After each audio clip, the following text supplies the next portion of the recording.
Bem-vindo à aula de coleções List. Na aula passada, nós vimos que a interface Collection é a raiz das coleções Set, List e Queue.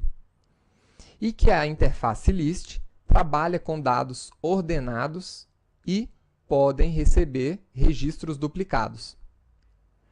As classes que implementam essa interface List são a classe Vector, ArrayList e LinkedList. O objetivo dessa aula é ver as possibilidades da interface List. Então, crie uma classe chamada coleção lista, coleção list, com o método main.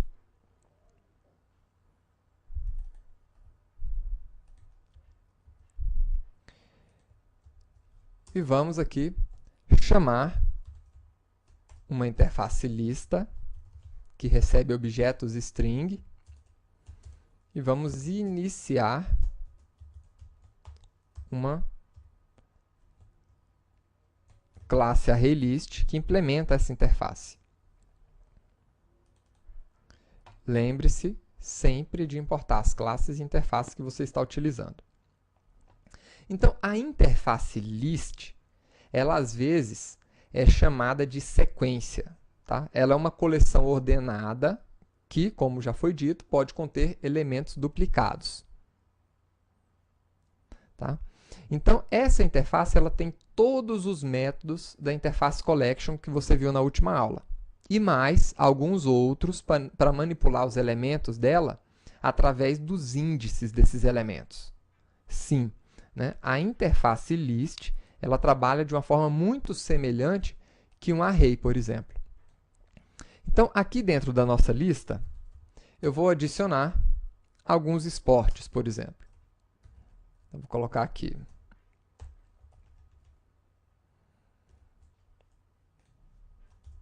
futebol, basquete, tênis, vôlei, natação, hóquei,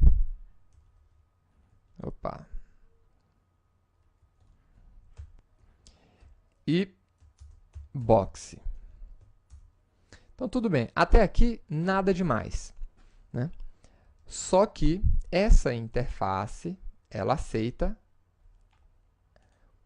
elementos duplicados. Então, vou colocar futebol aqui 2 vezes.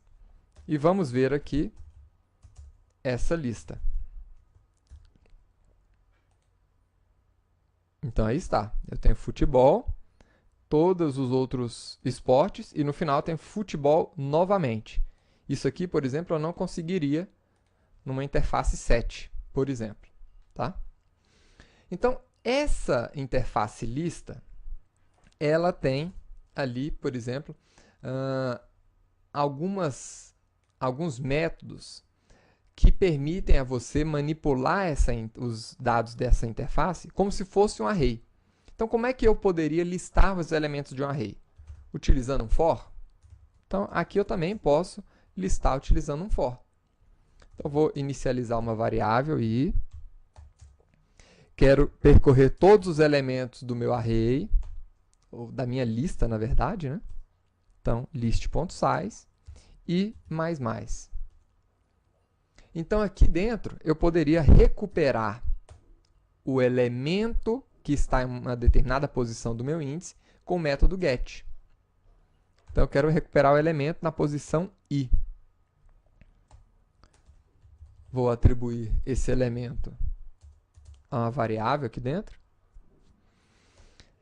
E agora eu quero reatribuir esse elemento à mesma posição dele. O que eu posso fazer? List.set na posição do índice aquele elemento. Então, aí está. Posso fazer isso. Mas apenas a título de curiosidade, eu vou modificar essas palavras, né, esses esportes aqui, para colocar todos eles em letras maiúsculas, to uppercase, só para a gente ver as mudanças. Tá? Eu poderia aqui também imprimir cada um desses elementos, né? Não vou fazer isso aqui agora. Mas eu vou imprimir agora a nossa lista novamente.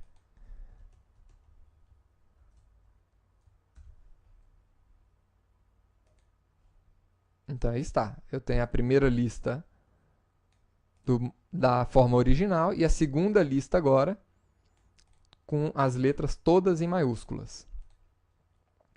Tá certo? Agora, uma outra função interessante, um outro método interessante da interface lista é o método indexOf. Esse método pode ser utilizado para a gente localizar um elemento na nossa listagem.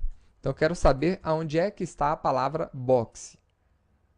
Ele vai trazer para a gente a localização do box dentro da nossa lista.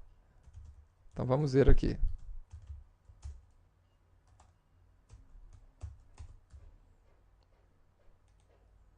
Aí está, o box está na posição 6.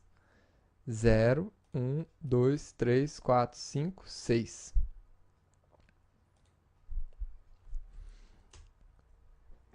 Outra coisa que a gente pode fazer é encontrar uma sublista, né? Então, dentro da nossa lista, eu poderia querer retornar uma sublistagem.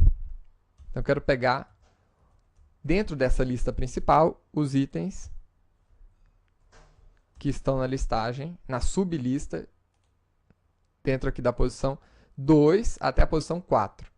Então, na posição 2, nós temos tênis, e até a posição 4, vôlei.